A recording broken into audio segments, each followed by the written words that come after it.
So hello students, welcome to class 6 first of all, and welcome to our channel as well, because this is the first official lecture video that is going to be uploaded in this channel.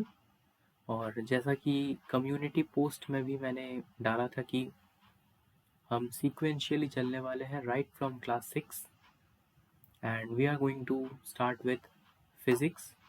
तो ये specially ये video dedicated है ICSE वालों के लिए, तो CBSE वालों के लिए भी ऑफ कोर्स हम कंटेंट बनाते रहेंगे रेगुलरली।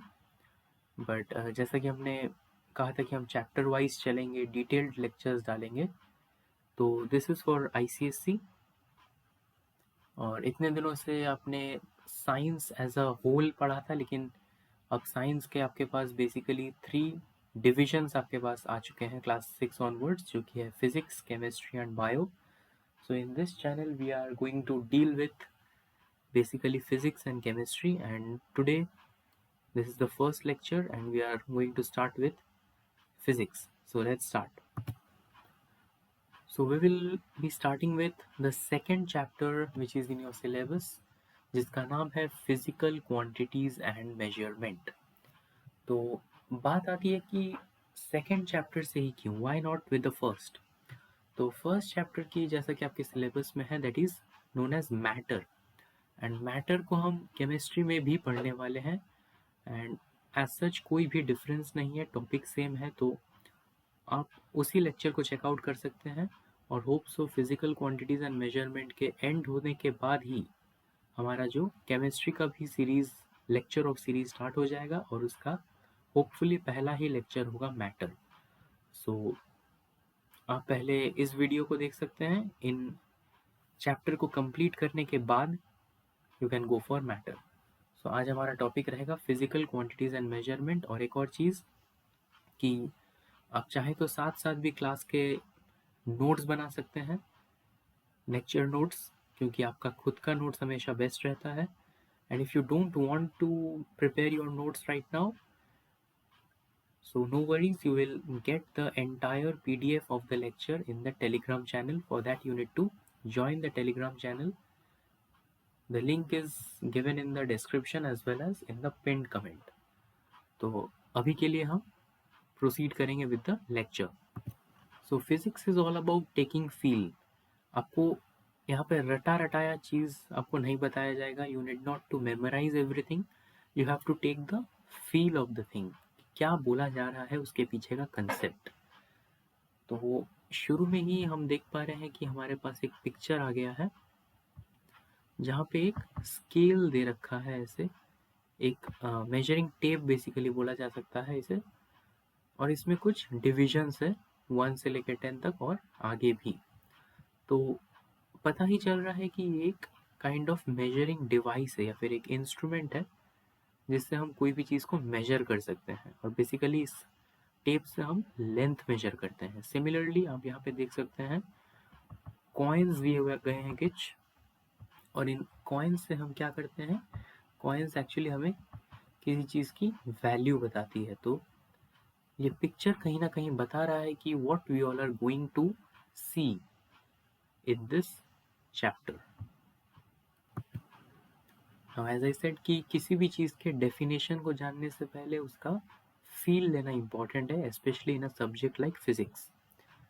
तो पहले ही देखिए लेक्चर एक क्वेश्चन से स्टार्ट हुआ है, वाई इज मेजरमेंट इम्पॉर्टेंट। तो मेजरमेंट एक्चुअली हमारे लिए क्यों इम्पॉर्टेंट है, हम एक चीज़ को मेजर एक्चुअली क्यों करते हैं। मेजरमेंट यानी नापना। Measurement is necessary in our life. Daily we come across many things which we have to measure. When we visit a grocery shop, अब देखिए डायरेक्ट एग्जांपल से बता रहे हैं कि हम कहाँ पे एक्चुअली मेजर करते हैं हमारे रियल लाइफ में। मेजरमेंट जैसे कि मैंने यहाँ पे लिखा है नापना, किसी भी चीज़ को हम नापते हैं। अब वो क्या हो सकता है एक्चुअली में, When we visit a grocery shop to buy rice, sugar, या फिर कुछ भी कोई भी एसेंशियल हो ग्रोसरी आइटम वगैरह, तो उन्हें हमें पहले शॉपकीपर उसको नापता है, उसका वेट करता है। अब अगर वेट ही नहीं करेगा तो आपको पता कैसे चलेगा कि उसमें कितना मास है, आप कितना शुगर खरीद रहे हो या फिर कितना राइस खरीद रहे हो, और अगर पता ही नहीं चलेगा तो आप उसको कितना ही अमाउंट दे दोगे। ऐसा तो नहीं है कि आप अपने नेकेड आईज से देख करके कोई भी अमाउंट दे दो कि भैया 50 रुपये रख लो कि 60 रुपये रख लो, वैसे तो नहीं होता। यू नीड टू नो कि उसमें कितना क्वांटिटी ऑफ मैटर प्रेजेंट है। ठीक है, एक और example, we need to measure the height and weight of students in our school to check up their body growth. अब से सपोज कि कोई एक स्पेशल कैंपेन स्टार्ट हुआ है आपका स्कूल में जहाँ पे स्टूडेंट्स का बॉडी ग्रोथ चेक किया जा रहा है, तो उस केस में हमें हाइट और वेट नापना पड़ेगा। अब एक फिजिशियन और एक डॉक्टर या फिर कोई भी एक प्रोफेशनल इंसान किसी भी एक बच्चे को देख के बोल तो नहीं सकता है कि ये फिट है या फिर इसमें इतना ग्रोथ हुआ है या फिर इसका ग्रोथ रेट इतना है। Of course you need to measure few things, उसको कुछ चीज़ें नापनी पड़ेगी, जैसे कि उसकी हाइट कितनी है, उसका वेट कितना है और पहले के तुलना में कितना बढ़ा है या फिर घटा है। तो मेजरमेंट एज सच हमारे लिए इतना ही इम्पोर्टेंट है कि बिना मेजरमेंट के हम कोई भी एक चीज़ को सर्टेनिटी के साथ बता नहीं सकते। अब देखिए कुछ एग्जाम्पल्स यहाँ पे दिए गए हैं। पहला एग्जाम्पल, 2 ग्लासेस रखे हुए हैं और दोनों ग्लासेस में ऑरेंज जूस है। अब आपको बताना है कि किसमें कितना जूस है, किसमें ज़्यादा है और एक्चुअली में कितना है, वॉल्यूम कितना है ऑरेंज जूस का इस ग्लास में। तो क्या आप इसे देख के बता दोगे अपने नेकेड आई से? बिल्कुल नहीं पाओगे। तो इसके लिए हमें मेजर करना पड़ेगा कि उसमें एक्चुअली में कितना वॉल्यूम है। अब कैसे मेजर करते हैं क्या, वो हम अगले लेक्चर्स में या फिर अगले ही कुछ मिनटों में जानेंगे। लेकिन पहले आपको ये फील तो आनी चाहिए कि मेजरमेंट एक्चुअली में हम क्यों ही करते हैं।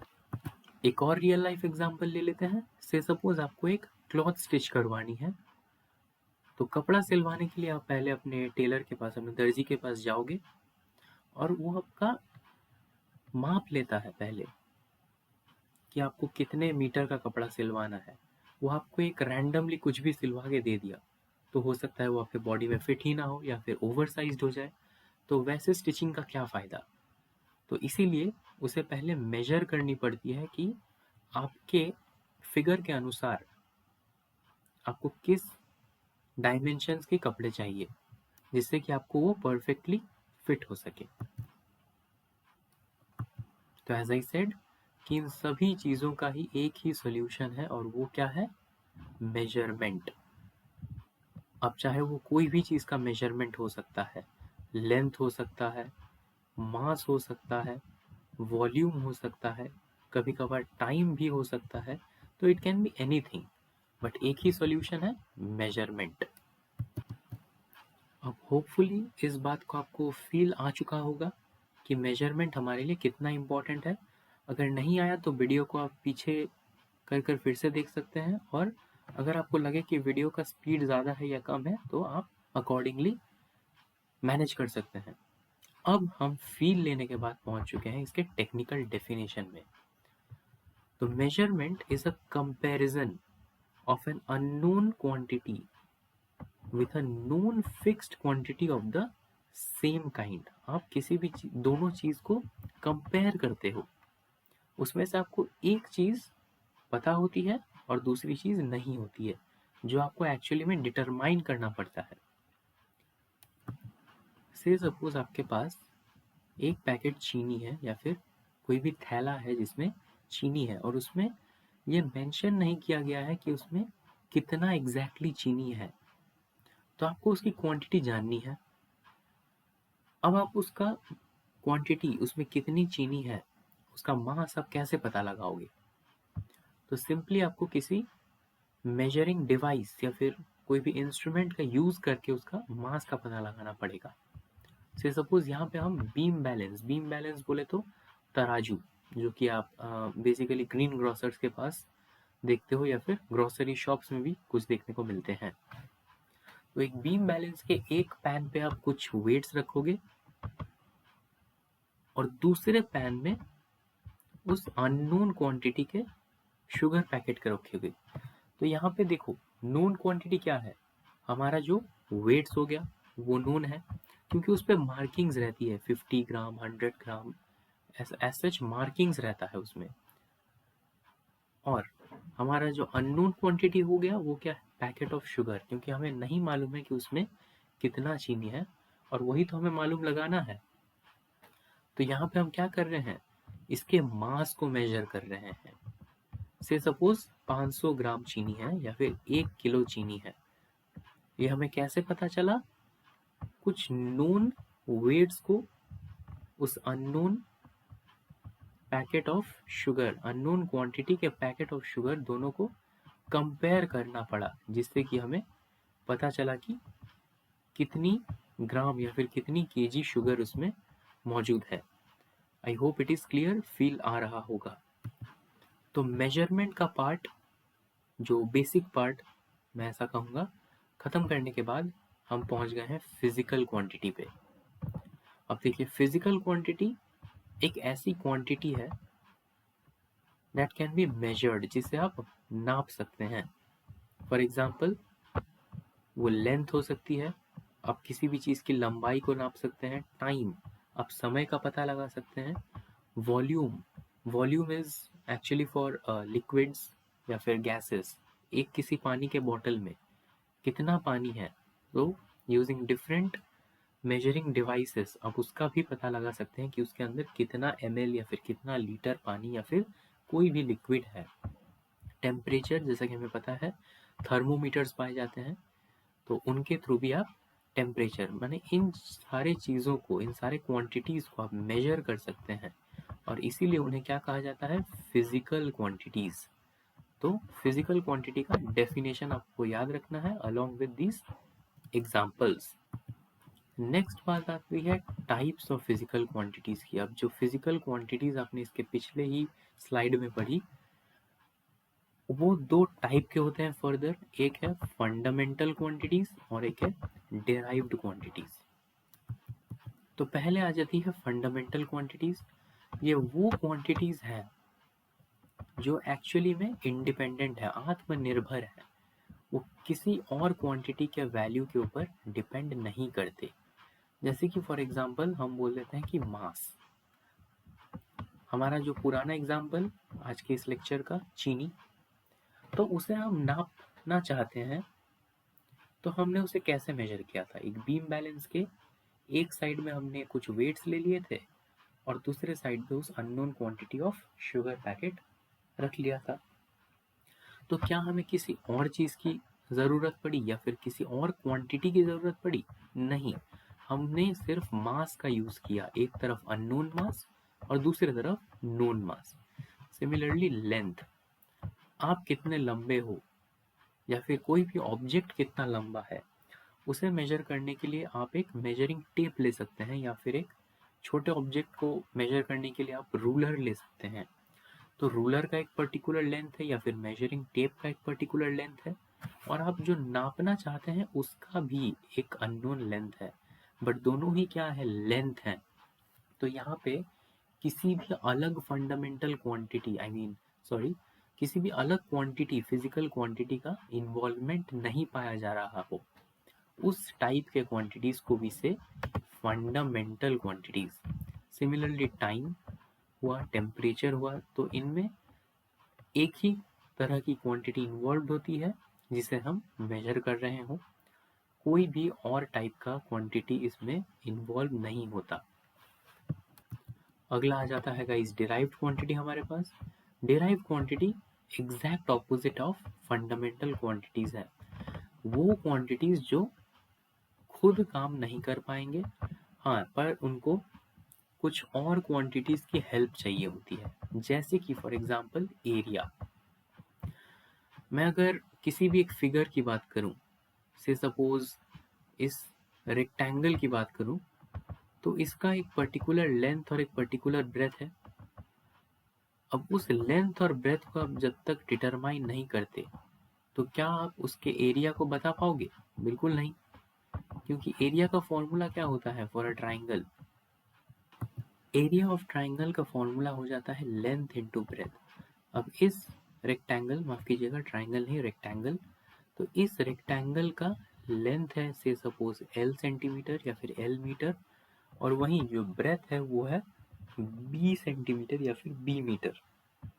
अब जाके आप इसका एरिया पता लगा पाओगे by getting the product of this two, और इसका यूनिट होता है सेंटीमीटर स्क्वायर। तो आपको लेंथ और ब्रेथ जैसे क्वांटिटीज पे डिपेंड करना पड़ा, तभी जाके आप एरिया निकाल पाए।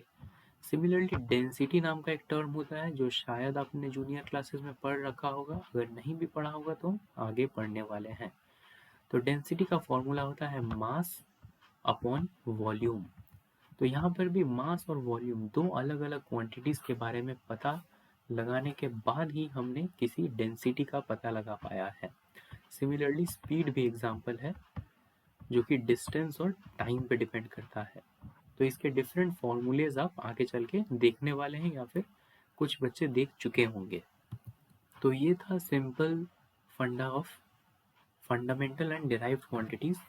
और एक चीज़ है कि आपको शुरुआत, क्योंकि ये शुरुआत है तो आपको थोड़ा लग रहा होगा कि ज़्यादा लर्निंग है, तो हाँ ऐसा वाकई में है कि शुरू में आपको थोड़ा बेसिक्स लर्न करने पड़ते हैं फिज़िक्स में, लेकिन एक बार आप धीरे धीरे जब पकड़ बनाते जाओगे तो फिज़िक्स धीरे धीरे ज़्यादा कंसेप्चुअल और कम लर्निंग का सब्जेक्ट बनता जाएगा।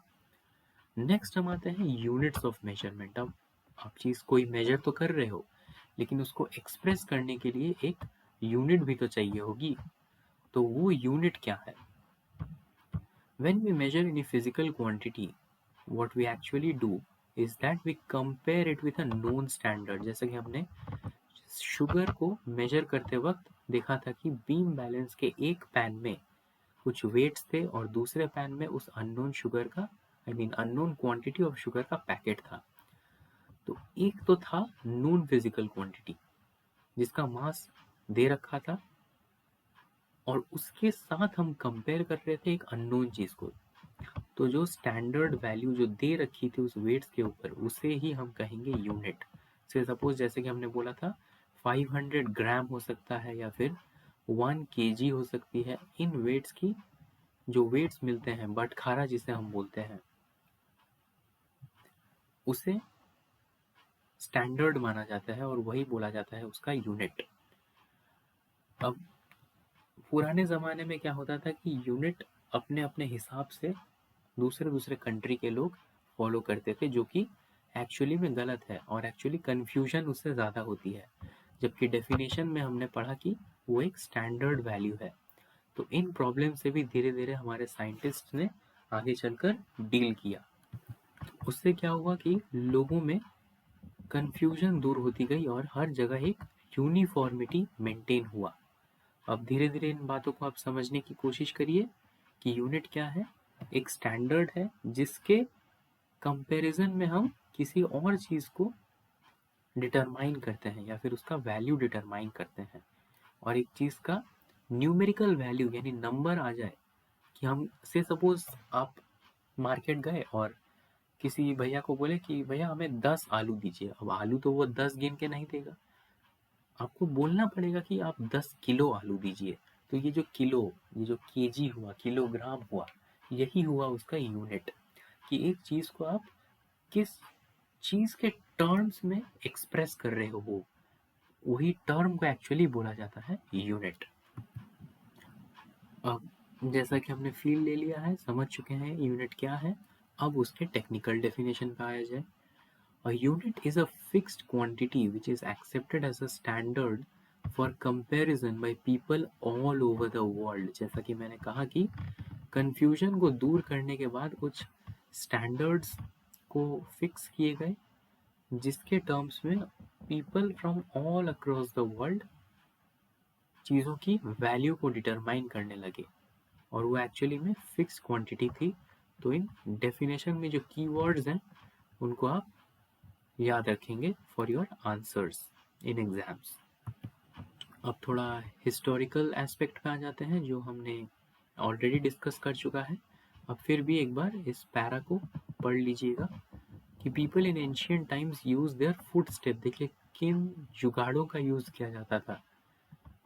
फुट स्टेप, आर्म लेंथ, अपने हाथ को लंबा करके नापा जाता था कि किसी भी चीज़ की दूरी या फिर लंबाई कितनी है। हैंड स्पैन, हाथों को स्पैन करके, रोप्स, रस्सियों के मदद से, स्टिक्स, इन सभी चीज़ों के मदद से लेंथ को नापा जाता था। अब बताइए कि इसमें यूनिफॉर्मिटी आए तो आए कहाँ से। किसी का हाथ, मान लीजिए से सपोज मेरा हाथ जितना लंबा है, आप में से कुछ लोगों के हाथ उससे ज़्यादा लंबे होंगे, मैक्सिमम के कम होंगे। तो इस नज़रिए से या फिर इस पॉइंट ऑफ व्यू से अगर देखा जाए तो हर जगह कन्फ्यूजन ही कन्फ्यूजन होगा। किसी भी एक स्केल, किसी भी एक स्टिक या फिर किसी भी एक कोई भी आप ऑब्जेक्ट मान लीजिए जिसका लेंथ मैं बता रहा हूँ कि ये 2 हाथ के बराबर है, लेकिन आप बोल रहे होगे कि नहीं ये 3 हाथ के बराबर है, क्योंकि वो पर्सन टू पर्सन वैरी करती है। तो इन्हीं चीज़ों को, इन्हीं कन्फ्यूजन्स को हटाने के लिए हमारे साइंटिस्ट्स आगे आए और कुछ चीज़ों को फिक्स करने की कोशिश की। यहाँ पे देख सकते हैं और भी कई तरह की इनकन्वीनियंस फेस करनी पड़ती थी ऑल ओवर द वर्ल्ड। तो आप इसे एक बार पढ़ लीजिएगा और आपके प्रेफर्ड बुक में भी इन लाइंस को आप पाइएगा। तो गाइस ये है उसका एक पिक्टोरिकल रिप्रेजेंटेशन कि एक क्यूबिट ये होता था, ये एल्बो से लेकर फिंगर के टिप तक। हैंड स्पैन, आप अपने हाथ के चारों पांचों फिंगर्स को फैलाइए, जितना स्पैन आता है वो होता है किसी भी चीज़ का लेंथ। तो इसमें क्या होती थी ना, यूनिफॉर्मिटी मेंटेन नहीं हो पाती थी क्योंकि वो पर्सन टू पर्सन वैरी करती थी। जैसे कि यहाँ पे एक टेबल के लेंथ को नापा जा रहा है, जो आज के डेट में हमें ये एक्चुअली में बहुत फुलिश लग रहा होगा, क्योंकि आज हमारे पास डिफरेंट इंस्ट्रूमेंट्स अवेलेबल हैं लाइक रूलर, मेजरिंग टेप और भी बहुत कुछ। जैसा कि हमने रूलर का जिक्र किया अभी, जो कि एक्चुअली में एक सिंपलेस्ट, उस टाइम के पॉइंट ऑफ व्यू से तो बहुत बड़ा डिस्कवरी था, लेकिन आज ये कॉमन डिवाइस है जिससे हम लेंथ किसी भी चीज़ की नापते हैं। रूलर, 2 रूलर्स को आप रख दीजिए और उनसे एक ही सेम चीज़ को मेजर कीजिए, तो दोनों में ही एक वैल्यू आने वाली है। एक 30 सेंटीमीटर स्केल और दूसरा 30 सेंटीमीटर का स्केल, दोनों ही हमें किसी भी चीज़ को नापने से सेम वैल्यू देने वाले हैं। ऐसा क्यों? क्योंकि उसमें मार्किंग्स हैं, कैलिब्रेटेड मार्क्स दिए गए हैं, जिससे कि कोई कन्फ्यूजन नहीं होता। मैं इंडिया में बैठ के जो 30 सेंटीमीटर नाप रहा हूँ, कोई एक बंदा यूएसए में बैठ के भी उसे 30 सेंटीमीटर ही पाएगा, और ना ही अपने फुट स्टेप्स, हैंड स्पैन और ये वो से मेजर करके कन्फ्यूजन को आगे बढ़ावा देगा। ऐसा नहीं है। आज के डेट पे हम मेजर करने के लिए डिफरेंट इंस्ट्रूमेंट्स का यूज़ करते हैं, जो एक्चुअली में हमारे काम को सिंपल बना चुका है। तो चलिए गाइस आगे बढ़ते हैं। तो गाइस फिर से कुछ टेक्निकल बातों पे आ जाते हैं। एक फिजिकल क्वांटिटी को एक्सप्रेस करने के लिए हमें 2 चीज़ों की ज़रूरत होती है। पहला जो न्यूमेरिकल वैल्यू है, दूसरा जो यूनिट है। जैसे कि मान लीजिए आप किसी को जाकर बोलते हैं कि आई हैव बॉट 10 पोटैटोज, तो ये सर्टेनली मीनिंगलेस है, क्योंकि पोटैटोज हम कभी नंबर में नहीं खरीदते, हम उसे मास में खरीदते हैं। या फिर आप किसी को जाके बोलें कि I have bought KG potatoes, still it is meaningless, क्योंकि कितना केजी वो तो आपने स्पेसिफाई ही नहीं किया। तो अगर उसे आप स्पेसिफाई नहीं करते हैं तो तब भी वो मीनिंगलेस है, और अगर सिर्फ न्यूमेरिकल वैल्यू बोल के आप यूनिट स्पेसिफाई नहीं करते हैं तो तब भी मीनिंगलेस है। लेकिन अगर दोनों को मेंशन करें कि मैंने 10 kgs पोटैटो खरीदे हैं, then it is absolutely meaningful, और वही हमें अपना मेजरमेंट देता है कि हमने कितना खरीदा। एग्जाम्पल, एक क्लोथ का पीस है जिसका लेंथ है 10 metres, it means the length is measured in unit metre. किस यूनिट पे मेजर किया गया है? मीटर के टर्म्स में। और वो मीटर कितने बार कंटेन है, मतलब 1 metre plus 1 metre plus 1 metre, ऐसे जुड़ते जुड़ते वो 10 बार जुड़ा है, 10 टाइम्स, तभी जाके वो 10 मीटर का कपड़ा बना है। तो इसीलिए वो कितने बार कंटेन है, 10 टाइम्स। टाइम्स मतलब मल्टीप्लाई। तो हमें अगर हमें बोले कि एक्सप्रेस करें तो हम ऐसे भी तो लिख सकते हैं 1 इंटू 10 मीटर, क्योंकि 10 टाइम्स है ना, 10 बार ऐड करना इज इक्विवेलेंट टू 1 से 10 को मल्टीप्लाई करना, है या नहीं? सिंपल मैथ्स है। तो जो मीटर है यूनिट, वो 10 बार कंटेंट है, यानी कि 10 मीटर कपड़ा। तो यहाँ पे दोनों ही पहलू हमारे लिए इम्पोर्टेंट है, जो न्यूमेरिकल वैल्यू है वो भी, यूनिट है वो भी। तो दो पार्ट्स हमें चाहिए, या फिर होते हैं हमारे किसी भी मेजर्ड फिजिकल क्वांटिटी में, एक है मैग्नीट्यूड, दूसरा है यूनिट। अब बारी आती है एक फॉर्मूले को देखने की, जो कि है Q is equal to NU।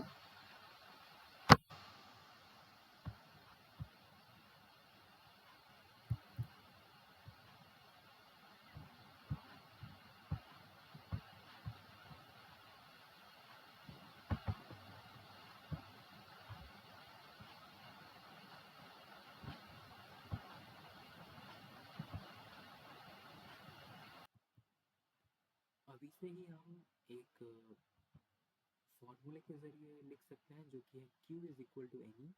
Q यहाँ पे फिजिकल क्वांटिटी है, N यहाँ पे डिनोट करता है मैग्नीट्यूड को, जो कि हमारा न्यूमेरिकल वैल्यू है, और U यूनिट को। तो इस फॉर्मूले को आप याद रख सकते हैं। याद वैसे नहीं रखना है, एक कंसेप्ट है जो आपको इस एक एक्सप्लेनेशन के थ्रू समझ में आ ही गया होगा। तो इसे जस्ट एक्सप्रेस करने का तरीका है Q is equal to N into U. N है नंबर या फिर numerical value, U is unit. अब आते हैं नीड पे, कि स्टैंडर्ड यूनिट से क्यों? वो तो हम बढ़िया अपने हैंड स्पैन, तो फुट स्टैम्प्स, और फिर जाके हमारा जो दूसरे इनडायरेक्ट मेथड्स थे, तो जुगाड़ू मेथड्स बेसिकली बोल सकते हैं, country to country, people to people differ कर सकते हैं, वही तो बढ़िया थे। फिर हमें ये सब standard metre, centimetre, gram, kilogram, seconds, different different units क्यों याद रखने पड़े, या फिर उसके बारे में हमें जानना पड़ा फॉर डिफरेंट क्वांटिटीज, ताकि एक यूनिफॉर्मिटी। हमारे लेक्चर में एक्सप्लेनेशन में मैं पहले भी इसका जिक्र कर चुका हूँ, यूनिफॉर्मिटी, ताकि देश विदेश के सभी लोग एक ही पर्टिकुलर यूनिट को मान के चले एज अ स्टैंडर्ड फॉर एक पर्टिकुलर क्वांटिटी के लिए, जिससे कि किसी में कोई कंफ्यूजन नहीं आए, सबका मानना एक ही हो किसी भी एक पर्टिकुलर चीज़ को लेकर। तो साइंटिस्ट ने कुछ स्टैंडर्ड यूनिट्स को अपनाया, और हमें भी उसे आगे चल के यूज़ करना पड़ा, और अभी भी हम करते हैं। अब हमें तो पूरा एक बना बनाया सा सिस्टम दे दिया गया है कि इसके लिए हमें वो यूज़ करना है, किसके लिए क्या यूज़ करना है, हमें मालूम है। लेकिन एक बार सोच कर देखिए उन साइंटिस्ट्स के बारे में, खासकर उस ज़माने में, इतने सालों पहले, जहाँ पे साइंस उतना डेवलप्ड भी नहीं था, उनके लिए कितना डिफिकल्ट रहा होगा ये चीज़। खास करके एक मास, एक पूरे वर्ल्ड के पीपल को एकजुट करना किसी भी एक पर्टिकुलर ओपिनियन से, वो तो और भी ज़्यादा मुश्किल है भाई। तो उन्हें कुछ सीरीज ऑफ, या फिर यूँ कहें कि कुछ लिस्ट ऑफ क्वांटिटीज़ मिले, आई मीन सिस्टम्स मिले। बेसिकली हम तीन सिस्टम्स के बारे में पढ़ते हैं, एक है MKS, एक है CGS, और एक है FPS। इनके एब्रेविएटेड फॉर्म्स हैं, और साथ में इनके एक्सपैंडेड फॉर्म्स भी दिए गए हैं, तो इनको आप याद रखिए। MKS, M for metre, K for kilogram, S for second. एक दूसरा सिस्टम आया जहाँ पे CGS, C for centimetre, G for gram, and S for seconds. और तीसरा F for foot, P for pound, and S for seconds. तो एक चीज़ ये है कि तीनों में सेकेंड्स तो भी फिक्स्ड है। तीनों ही सिस्टम्स में साइंटिस्ट ने सेकेंड्स को एज अ स्टैंडर्ड मान लिया था टाइम के लिए। ऑफ कोर्स यहाँ पे देख सकते हैं, एक चार्ट मैंने अटैच कर दिया है। पर अब बात है कि मास के लिए और लेंथ के लिए। लेंथ के लिए मीटर, मास के लिए किलोग्राम, लेंथ के लिए सेंटीमीटर, मास के लिए ग्राम, लेंथ के लिए फुट, मास के लिए पाउंड, तो हर जगह अलग अलग है। लेकिन हमें 3 सिस्टम्स तो पैरेलली नहीं चलाने थे, हमें एक ही सिस्टम चाहिए था जो कि all over the world follow हो सके।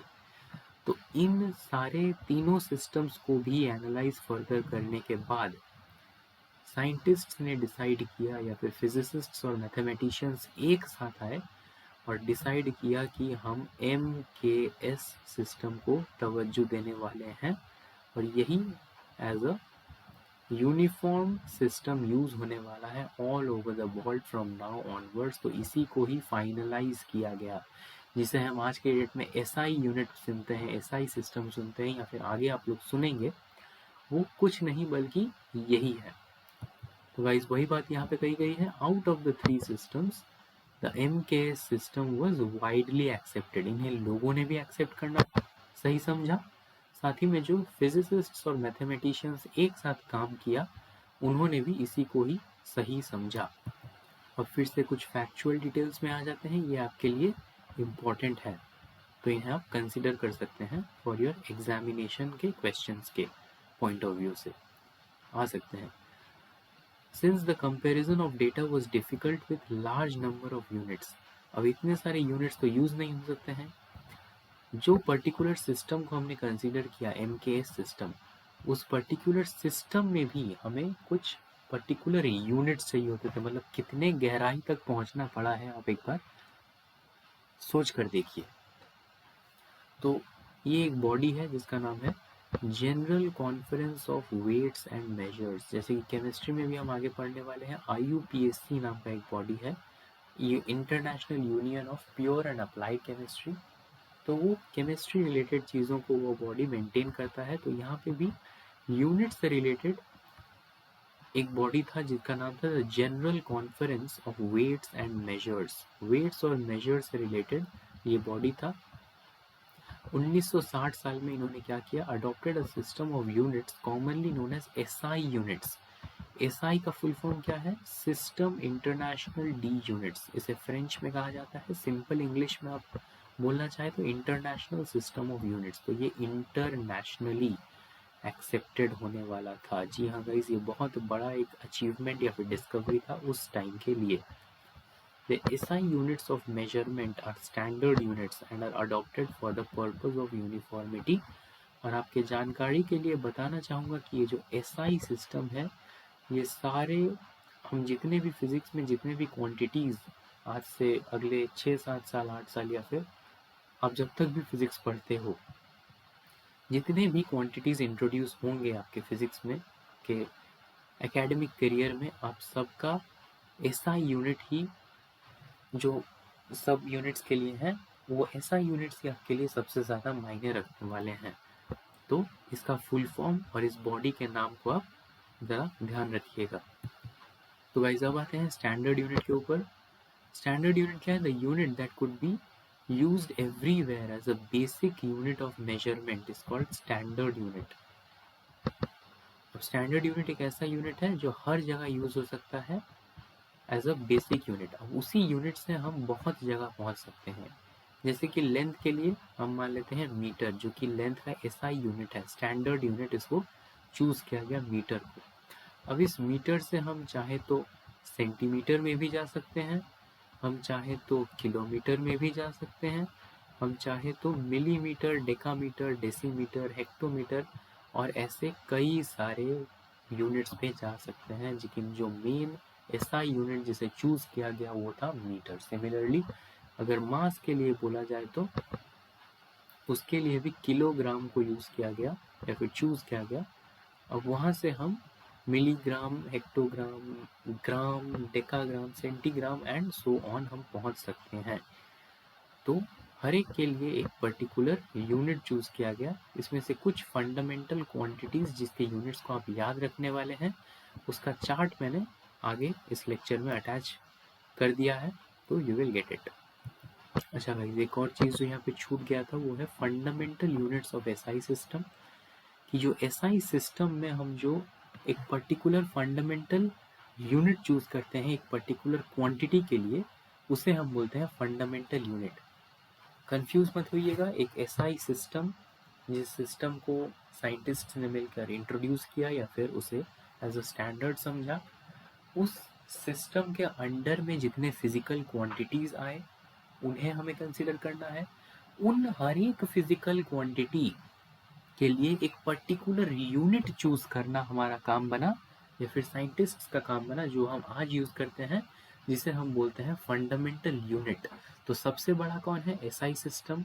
उसके अंडर काफी सारे फंडामेंटल क्वांटिटीज, और उस हर एक फंडामेंटल क्वांटिटी का एक बेसिक यूनिट जिसे बोलते हैं फंडामेंटल यूनिट।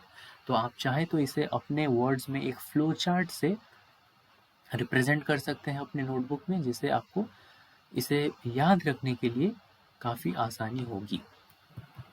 अब गाइस, जो बहुत बहुत ज़्यादा इम्पोर्टेंट है आपके लिए, वो है इस चार्ट को बाय हार्ट लर्न करना। Please learn this chart by heart, क्योंकि यहाँ पे हमने वो 7 फंडामेंटल क्वांटिटीज़ को अटैच कर दिया है जो आपको एक्चुअली में बाय हार्ट लर्न करना है। और साथ ही उनके एसआई यूनिट्स को, ये कौन से यूनिट्स हैं? एसआई यूनिट्स हैं इन क्वांटिटीज़ के, जिन्हें एसआई सिस्टम के अंडर पे असाइन किया गया। और इनके सिंबल्स भी कुछ इस प्रकार हैं, जैसे कि लेंथ के लिए हम मीटर का यूज़ करते हैं और उसका यूनिट हम लिखते हैं, मीटर इज़ द यूनिट, और सिंबल लिखते हैं एम, क्योंकि हर बार हम मीटर मीटर मीटर नहीं लिख पाएंगे। तो हमारे कन्वीनियंस के लिए कुछ सिंबल्स भी इन यूनिट्स के लिए इंट्रोड्यूस कर दिए गए, जैसे कि मास के लिए किलोग्राम, टाइम के लिए सेकेंड, केल्विन के लिए टेम्परेचर, करंट के लिए ampere, candela is for luminous intensity, amount of substance के लिए मोल। इसके अलावा दो कॉम्प्लीमेंट्री फिजिकल क्वांटिटीज हैं, एंगल और सॉलिड एंगल। एंगल का यूनिट है रेडियन और सॉलिड एंगल का स्टेराडियन। तो बहुत कोई बोलेंगे कि सर हमें आधे से ज़्यादा समझ में ही नहीं आया, तो for the time being you need to only remember it. आगे जैसे कि धीरे धीरे हम फिजिक्स पढ़ते जाएंगे, हमें इन यूनिट्स और क्वांटिटीज़ के बारे में पता लगते जाएगा, लेकिन for the time being you need to memorise it. ठीक है, और इसे आप भूल नहीं सकते, क्योंकि ये थ्रू आउट योर फिजिक्स का जर्नी आपको हेल्प करने वाला है। अब एक छोटा सा इंटरेस्टिंग फैक्ट आपके लिए हम लेके आए हैं। जैसा कि आपने देखा कि स्टैंडर्ड सिस्टम जो एसआई सिस्टम के लिए, उसके पीछे किसका हाथ था? General Conference of Weights and Measures. Of video को थोड़ा पीछे करके देख सकते हैं, तो वो एक इंटरनेशनल लेवल का बॉडी है। सिमिलरली इंडिया में भी एक वैसा रिस्पॉन्सिबल बॉडी है जिसका नाम है the national physical laboratory, NPL, new Delhi पे सिचुएटेड है। वो रिस्पॉन्सिबल है किसको मेंटेन करने के लिए? For maintaining the national standards for all the basic units in India.